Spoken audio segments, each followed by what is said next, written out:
그 고대 전쟁에서 영웅 한 사람의 활약, 영웅 한 사람의 활약이 전쟁의 승패를 좌우할 만큼 매우 중요한 시대입니다.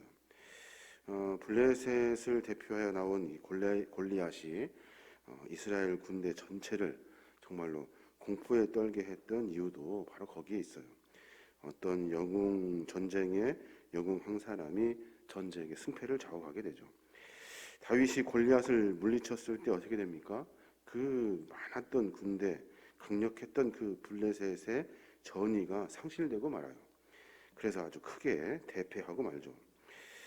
이런 맥락에서 그 사울 왕가를 지탱해 주던 군대 장관 아브넬의 죽음의 소식은 그의 아들 사울의 아들 이스보셋을 왕으로 하였던 그 여러 사람들의 전의를 완전히 상실시키게 되죠.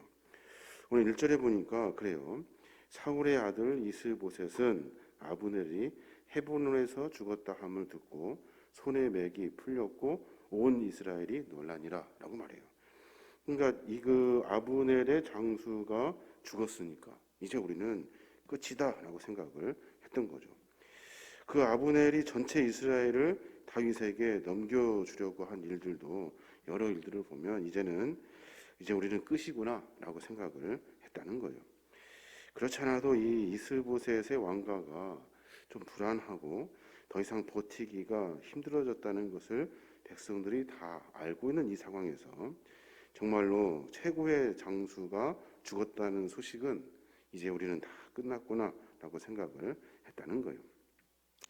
이 같은 상황에서 이스보셋 왕가를 완전히 무너뜨리는 결정적인 역할을 했던 두 사람이 있어요. 그 사람이 누구냐면 이스보셋 군대의 그 부대장이었던 바하나와 레갑이라는 사람이에요. 그러니까 아브넬이 헤브론에서 죽었을 때 그 아브넬 밑에서 있었던 두 명, 그 부대장 바하나와 레갑이 아주 결정타를 날리게 되는 겁니다. 그들은 아주 철저한 기회주의자였고 또 자기의 이익을 위해서는 어떤 신의도 어떤 의리도 다 그냥 헌신짝처럼 버리는 그런 어리석은 사람이 되는 거예요. 그 군주였던 그 이스보셋을 몰래 들어가서 그 살해하게 되고 그 목을 가지고 자기들의 적이었던 다윗에게로 달려갑니다. 그리고 가서 다윗에게 그 목을 내어줘요. 그리고 나서 큰 상급을 기대했던 그의 그런 어리석은 모습을 우리가 성경을 통해서 보게 됩니다. 자신들의 그 뜻대로 다윗이 아마 이리하면 큰 상을 줄 거야 하고 갔는데 결론은 어떻습니까? 결론은 다윗은 그러한 것들을 보고 그들을 죽이기로 작정하고 죽여버리죠. 그 전에 어떤 일이 있었습니까? 사울의 그 머리를 가지고 온 청년이 있었어요.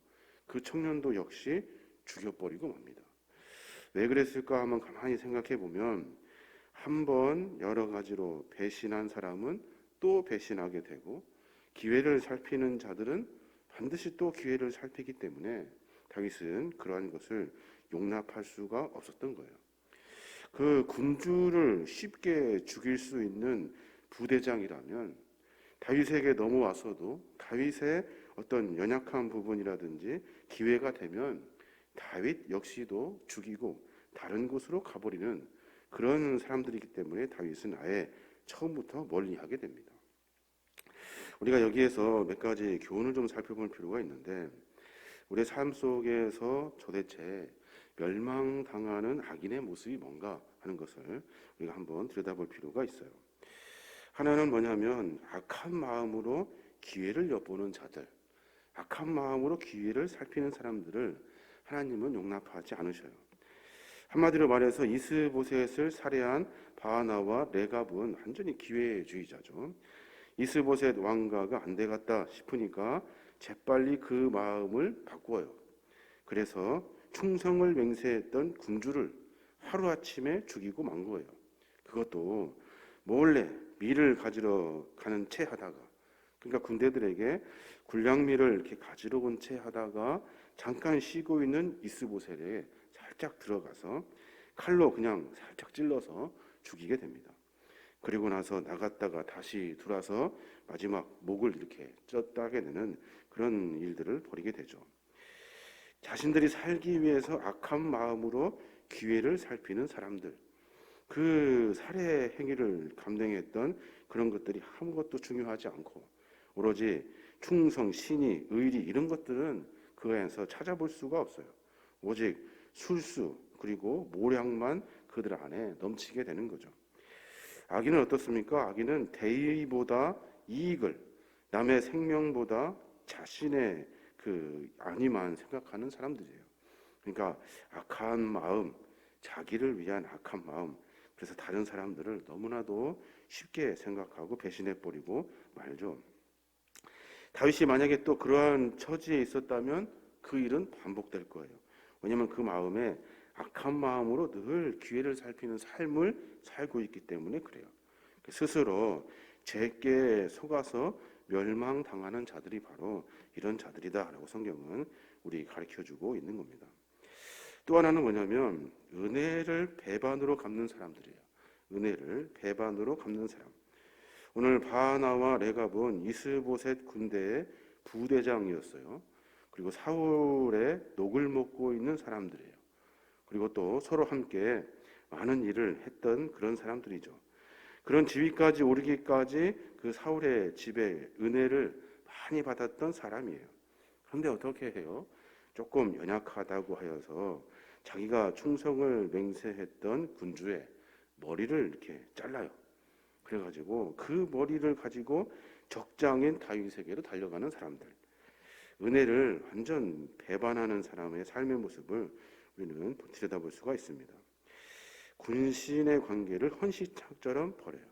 오늘 8절에 보면 그런 이야기가 있는데, 헤브론에 이르러 다윗 왕가에게 이스보셋의 머리를 들이며 아뢰되 왕의 생명을 해하려 하던 원수 사울의 아들 이스보셋의 머리가 여기 있나이다. 여호와께서 오늘 우리 주 대신 왕의 원수를 사울과 그의 자손에게 갚으셨나이다. 라고 이렇게 멋지게 말하면서 그 자기가 모셨던 그 군주의 머리를 다윗에게 드려요. 이런 모습을 보면 참 사람이 간사하다라는 생각을 해보게 되고, 또 은혜를 정말 배반으로 갚는 삶의 모습이 그들의 모습을 통해서 엿보게 되는 겁니다.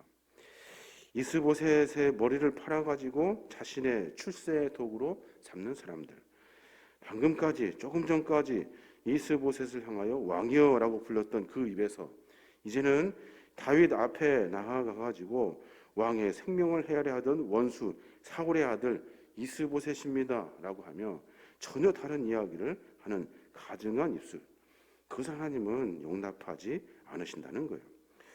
결론적으로 어떻게 합니까? 다윗은 그 내막을 다 알아요. 그리고 나서 12절에 청년을 시켜 그를 죽이게 하죠.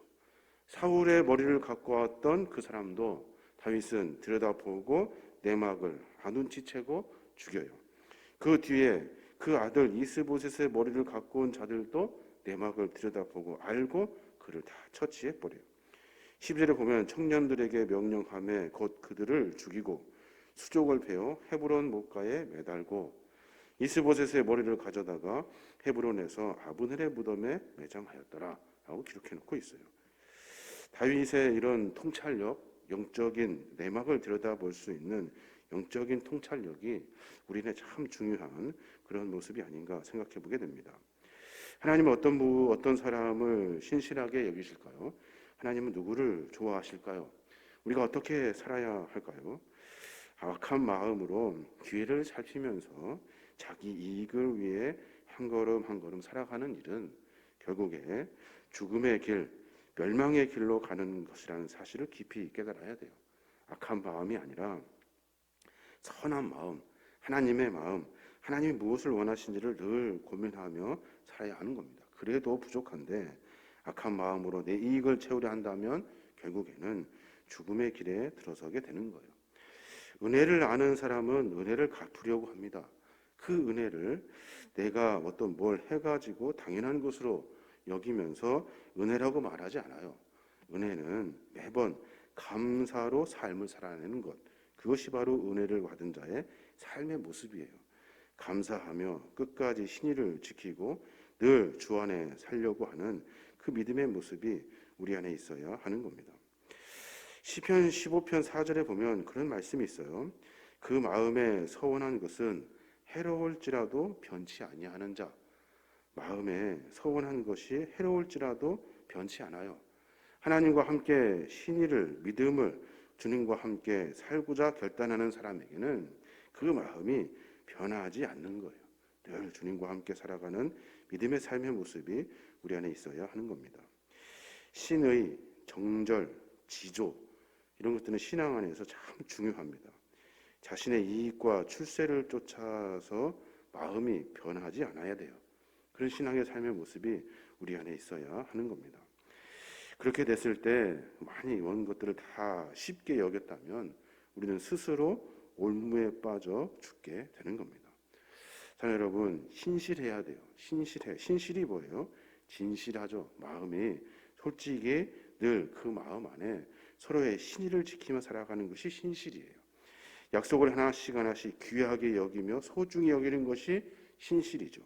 자신의 이익이나 출세보다 대의 명분을 중요하게 여기는 것, 내 이익이 아니라 그 신실한 마음으로 하나님과 깊은 관계를 맺으며 삶을 살아야 하는 겁니다. 자신의 이익을 위해서 은혜를 완전히 저버린 기회주의자 바하나와 레갑의 비참한 운명을 우리가 깊이 교훈 삼아야 하는 겁니다. 삶의 모습에 여러 문제들이 있습니다. 그 가운데 우리가 쉽게 생각하는 결단의 힘이 내 이익이 되지 않도록, 내 욕심이 되지 않도록 늘 자기 자신을 돌아봐야 할 것입니다. 뿐만 아니라 우리는 하나님을 섬기는 믿음의 사람들이죠. 믿음의 사람들은 하나님의 은혜를 알고 하나님과의 깊은 관계를 늘 묵상하며 사는 사람이에요. 쉽게 선뜻 내 마음대로 내 욕심으로 살아가는 사람들이 아니에요. 늘 하나님의 뜻을 쫓고 하나님이 무엇을 원하시는지 늘 묵상하고 하나님의 마음을 우리가 본받아서 우리의 삶을 다듬어가며 정비하는 삶을 우리가 살아야 될 줄로 믿습니다. 우리의 삶의 여정 가운데 이런 고백과 이런 결단을 통해서 주님과 조금 더 가까워지고 또 주님이 원하시는 믿음의 삶을 우리의 삶으로 살아 우리의 삶이 주의 영광을 드러내는 거룩한 믿음의 삶이 되시길 주님의 이름으로 축원합니다.